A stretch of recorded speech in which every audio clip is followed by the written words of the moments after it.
인생은 연약한 존재입니다. 단지 그 연약함을 드러내고 싶지 않을 뿐입니다. 그 연약함을 감추고 포장할 뿐입니다. 특히 남자가 표면적으로 강한 모습으로 이렇게 행동하지만 사실은 전혀 그렇지도 않습니다. 다만 강한 척할 뿐입니다.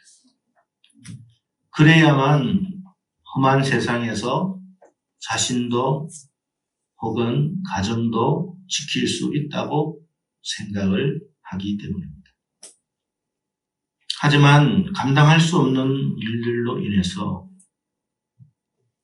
무너져 버렸을 때 스스로 절망할 때가 많습니다. 그러나 여러분, 이것은 절망할 문제가 아니라 인정해야 할 문제라는 사실을 우리는 기억해야 합니다. 무슨 말이냐 하면 사람은 결코 강하지 못하고 연약한 존재라는 사실을 인정하고 진정 강한 존재를 의지할 때 비로소 진정한 만족과 평안을 얻을 수 있는 존재라는 것입니다. 그것을 인정할 줄 알아야 한다는 거예요. 바울이 고린도후서 11장 30절에 이렇게 말을 했습니다. 내가 부득불 자랑할지인데. 바울이 자랑하는 것이 하나 있었습니다. 뭘 자랑하느냐 보니까 내가 나의 약한 것을 자랑하리라. 여러분, 사람은 자기의 약함을 감추고 싶어 하고 드러내고 싶지 않지 자랑하지는 않습니다. 누가 자신의 약함을, 부족함을 자랑하겠습니까? 그런데 왜 바울은 자신의 그 약함을 자랑한다고 편지에 썼을까요? 바울이 그 사실에 대해서 고린도후서 12장에 이어서 이렇게 말을 합니다. 나에게는 사단의 가시가 있었다. 그 가시를 제거해달라고 하나님께 간절히 기도했다. 그랬더니 하나님께서 나에게 이런 말씀을 하셨다. 내 은혜가 너에게 족하다. 이는 나의 능력이 약한 데서 온전하여 지기 때문이다. 우리가 약하기에 하나님을 더욱 의지하게 되는 것입니다. 우리가 부족하고 연약하기에 하나님의 능력을 더욱 사모할 수밖에 없게 되는 것입니다. 우리가 만약 강하다고 스스로 생각하면 우리는 하나님을 의지하거나 하나님께 간구하거나 하나님을 붙드는 일은 없을 것입니다. 하지만 우리가 연약함을 스스로 깨닫고 알게 된다면 우리는 강하신 하나님을 더욱 의지하고 바라볼 수밖에 없게 되는 것입니다. 근데 이게 뭐냐? 축복이라는 거예요. 왜 축복이냐? 그때 비로소 우리는 우리의 힘과 능력으로 사는 것이 아니라 하나님이 공급해 주시는 힘과 능력으로 사는 삶이 되기 때문에 그렇습니다. 하나님이 이런 말씀을 하셨어요. 내 은혜가 너에게 족한데 그 이유는 나의 능력이 약한 그곳을 향하여 더 간다. 나의 능력이 약하다고 하는 그 사람에게 더 간다. 우리가 정말로 연약하다는 것을 깨닫고 인정할 때에 그리고 하나님을 바라볼 때에 하나님의 능력이 바로 그에게 더 들어간다. 여러분, 하나님의 능력이 우리에게 온다면, 하나님의 강함이 우리에게 온다면 우리가 여러분 얼마나 더 강건해질 수 있겠습니까? 이게 축복이라는 거예요. 그래서 여러분, 우리가 우리 자신의 연약함을 알기만 한다면 순간순간 하나님을 바라보지 않을 수가 없습니다. 약하니까. 한순간도 하나님을 의지하지 않을 수가 없다는 사실을 알기에 우리는 하나님을 더 바라보게 되는 것입니다.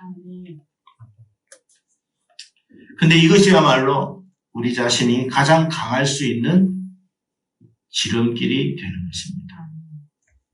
우리의 두려움을 이길 수 있는 비결이 된다는 것입니다. 여러분, 인생이 불행하게 된 원인은 뭐라고 생각하십니까? 그것은 스스로 하나님처럼 되려고 하기 때문에 그렇습니다. 하나님은 전능한데 우리는 전능하지도 않으면서 우리는 모든 걸 다 할 수 있다고 생각하는 그 하나님처럼 되려고 하는 마음 때문에 우리는 불행해지는 거예요. 그래서 하나님의 자리에 앉으면 안 되는데 우리가 하나님의 자리에 앉아서 살아가려고 합니다. 여러분, 하나님의 자리라는 게 뭐냐면 내가 내 모든 것을, 내 인생을 내가 스스로 책임질 수 있다는 생각이에요. 하지만 여러분, 우리는 그러면 그럴수록 우리의 삶은 더욱 힘들어지고 불행해진다는 것을, 비참해진다는 사실을 깨달아야 합니다. 이런 불행을 종식시키기 위해서는 하나님을 향한 믿음을 가지는 길밖에 없어요. 인생은 믿음을 가질 때 비로소 참된 해방과 두려움에서 벗어날 수 있습니다. 그렇다면 어떤 믿음을 가져야 되느냐? 하나님을 믿는 믿음을 가져야 합니다. 하나님을 믿는 믿음이라는 게 뭘까요, 여러분? 그건 하나님을 항상 바라보는 믿음을 뜻합니다. 인생이 두려움에 빠지는 이유는 하나님을 항상 바라보지 않음으로 인해서 두려움이 발생합니다.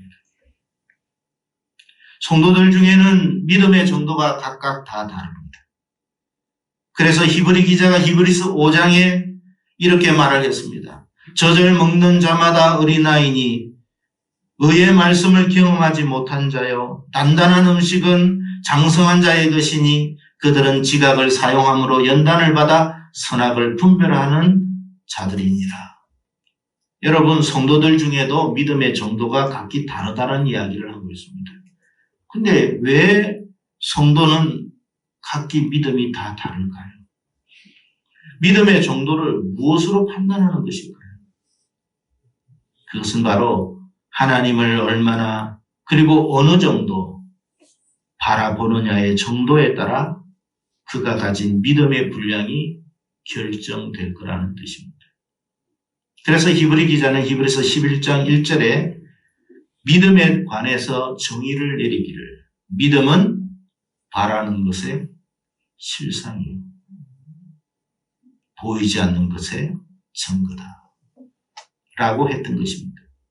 여러분, 무슨 말입니까? 누가 하나님을 얼마나 그리고 더 간절히 바라보느냐에 따라서 그 믿음의 분량이 결정된다는 뜻입니다. 그러니까 믿음이 강한 사람일수록 자신의 약함을 안다라는 거예요. 그러기에 더 자주 그리고 더 간절히 하나님을 의지하고 하나님을 바라보게 된다는 것입니다. 반면에 믿음의 정도가 약한 사람일수록 하나님을 찾지도 않고 의지하지도 않고 바라보는 정도가, 횟수가 적다라는 거예요. 그게 바로 믿음의 분량. 우리는 믿음의 분량을 뭐로 판단합니까?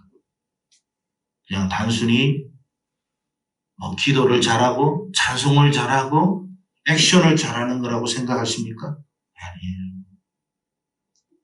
나의 약함을 알고 하나님을 바라보는 것. 얼마나 자주 더 간절히 바라보느냐가 그 사람의 믿음의 정도의 분량이라는 사실을 기억하시길 바랍니다.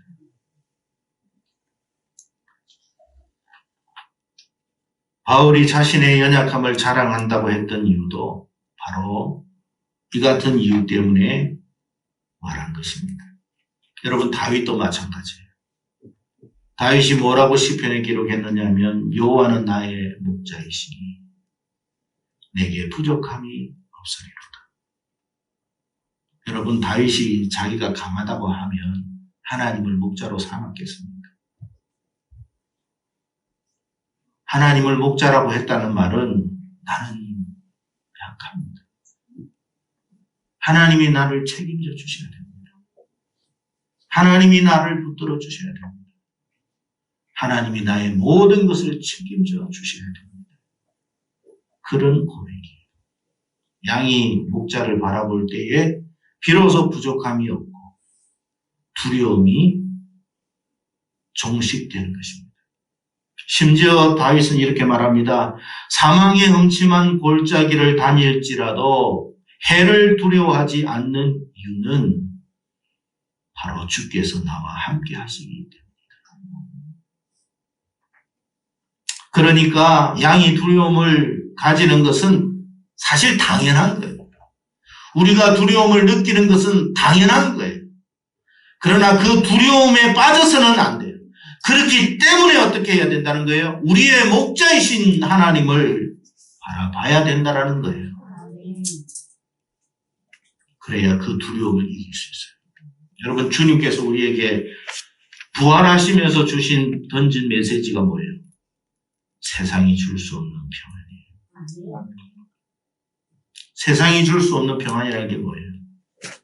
세상은요, 돈이 있어야 평안해요.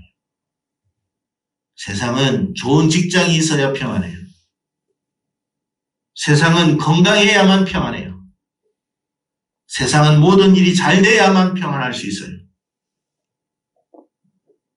하나님이 주시는 평안은 그 반대의 상황 속에서도 평안해요. 직장을 잃어도, 건강을 잃어도, 어려움과 시련을 닥쳐도 하나님이 평안을 공급해 주셔요. 그게 세상이 줄 수 없는 평안이에요. 우리는 이런 평안을 얻어야 돼요. 우리는 이런 축복을 받아야 돼요. 그래야 두려움을 이길 수 있는 거예요. 성도 여러분, 우리가 얼마나 믿음이 강한지, 스스로 얼마나 강한지 약한지 한번 생각해 보세요. 우리가 여러분 강하다, 나는 강한 인생이야, 나는 약한 인생이야, 그거 중요하지 않아요. 정말 중요한 것은 우리가 하나님을 얼마나 더 간절히 바라보느냐가 중요해요. 오늘 본문을 여러분 주목해 보시기를 바랍니다. 베드로가 무엇을 보고 두려움에 사로잡혔습니까? 바로 바람과 파도를 보고 두려움에 사로잡혔습니다. 그가 조금 전까지만 해도 주님을 바라보고 바람 부는 바다 위를 당당히 걸어갔던 사람이었는데 그가 잠시이지만 주님을 바라보지 않고 바람을 바라봄으로 인해서 곧 두려움에 사로잡히고 말았다는 것입니다. 성도 여러분, 제가 왜 이 같은 말씀을 여러분에게 드리는 것일까요? 오늘날 전국적으로 역병으로 인해서 극도의 공포와 두려움에 사람들이 빠져갑니다. 물론 이런 두려움과 공포는 연약한 인생이기에 당연히 가질 수 있는 두려움입니다. 하지만 지금 우리가 바라봐야 할 것은 지금 우리에게 처한 상황과 현실을 바라볼 것이 아니라 우리를 구원하기 위해서 물 위를 걸어오시는 주님을 바라봐야 된다는 거예요. 여러분 한번 물어보세요. 주님이 여러분을 향해 걸어오심이 보입니까? 볼 수 있기를 바라요. 저는 이 말씀을 묵상했어요. 주님은 보이지 않지만 우리의 상황을 아시는 주님이, 우리의 처지를 아시는 주님이 우리를 구원하기 위해서 물 위를 걸어오심을 믿습니다.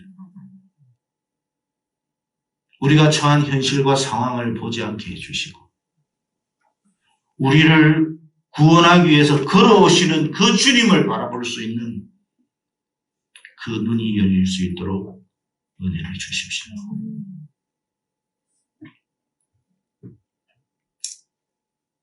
지금도 여전히 여러분 우리 주변은 역병이라고 하는 바람과 파도가 거세게 불어오고 있습니다. 자고 나면 사람들이 환자가 늘었답니다. 100명이 넘을 때요. 뭐 100명이 늘었어?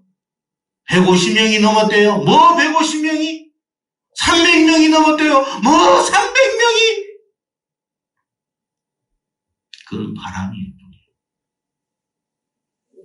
그 바람만 보지 마시고 우리를 구원하기 위해서 걸어오시는 그 주님을 좀 볼 수 있었으면 좋겠어요.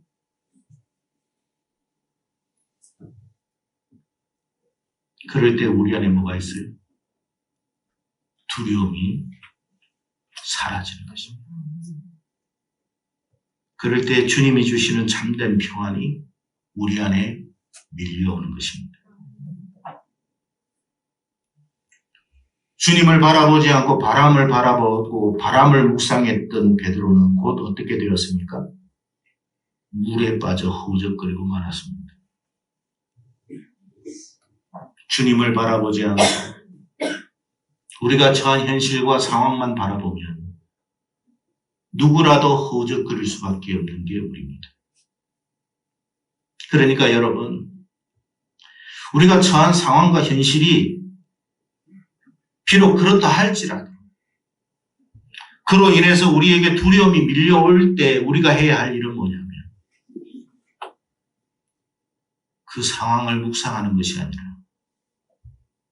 주님을 묵상해야 돼요. 여러분의 마음에 두려움이 생기고 불안과 공포가 있다면 그 자리에서 모든 걸 내려놓고 기도하세요. 지금은 기도할 때이지 그 현실을 보고 묵상할 때가 아니에요. 그 두려움을 바라보고 그 바람을 바라보고 두려워하기보다는 하나님의 약속의 말씀을 펴고 묵상하십시오. 주님, 바람을 이기시는 주님, 파도를 이기시기에 물 위를 걸어오시는 줄로 믿습니다. 이 세상에 역병의 바람이 분다 할지라도 이 역병을 능히 이기시는 주님이 우리를 구원하기 위해서 달려오고 계심을 믿습니다. 베드로를 사랑하였고 그의 제자들을 사랑하셨던 주님, 오늘 우리를 사랑하여 오고 계심을 믿습니다. 주님은 우리를 위해서 십자가에 피를 흘리셨습니다. 그 주님이 우리를 놓치지 않을 줄로 믿습니다. 지금 우리에게 필요한 것은 그거라는 거예요. 예배 끝나고 나서 인터넷을 뒤지기보다는 그 사실을 부정하라는 거 아니에요. 그건 당연한 사실이니까. 그러나 그것을 내려놓고 기도함이 우리의 자세가 아닌가. 그 생각을 해봅니다. 오늘 본문에 주님께서 베드로를 향해 이렇게 말씀을 하십니다. 30절과 31절 다시 한번 읽어봅시다. 시작. 바람을 보고 무서워 빠져가는지라 소리질러 이르되 주여 나를 구원하소서. 예수께서 즉시 손을 내밀어 그를 붙여 심히 이르시되 믿음이 작은 자여 왜 의심하느냐. 여러분, 베드로가 무엇을 의심했다는 거예요? 주님의 능력을 의심했다는 거예요. 자기를 구원해 주러 오신 그 주님을 믿지 못했다는 거예요. 오히려 자신 앞에 불어오는 바람이 더 크게 보이고 파도가 더 크게 보였습니다. 그래서 그는 더욱 두려움에 사로잡혔던 것입니다. 성도 여러분, 우리가 지금 무엇을 바라봐야 합니까?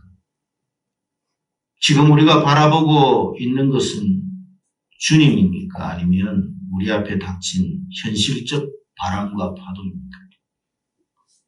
성도 여러분, 바람과 파도가 없는 것은 분명 아닙니다. 그러나 우리는 바람과 파도를 바라보고 묵상하는 사람이 아니라 이런 바람과 파도를 알기에 구원하러 오신 그 주님을 바라볼 수 있는 믿음을 가져야 한다는 것입니다. 이것이 주님이 원하시는 큰 믿음인 것입니다. 바울이 사랑하는 아들 디모데에게 이렇게 말을 했습니다. 디모데후서 1장 7절에 하나님이 우리에게 주시는 것은 두려워하는 마음이 아니요 오직 능력과 사랑과 근신하는 마음이다. 지금 디모데가 왜 여러분 두려워했는 줄 아세요? 디모데후서에 바울이 디모데에게 쓴 편지 속에서 왜 두려워하는 마음을 가지지 말라고 했는 줄 아세요? 디모데가 두려워한 것은 바울이 그때 감옥에 갇혀 사형 선고를 받았거든.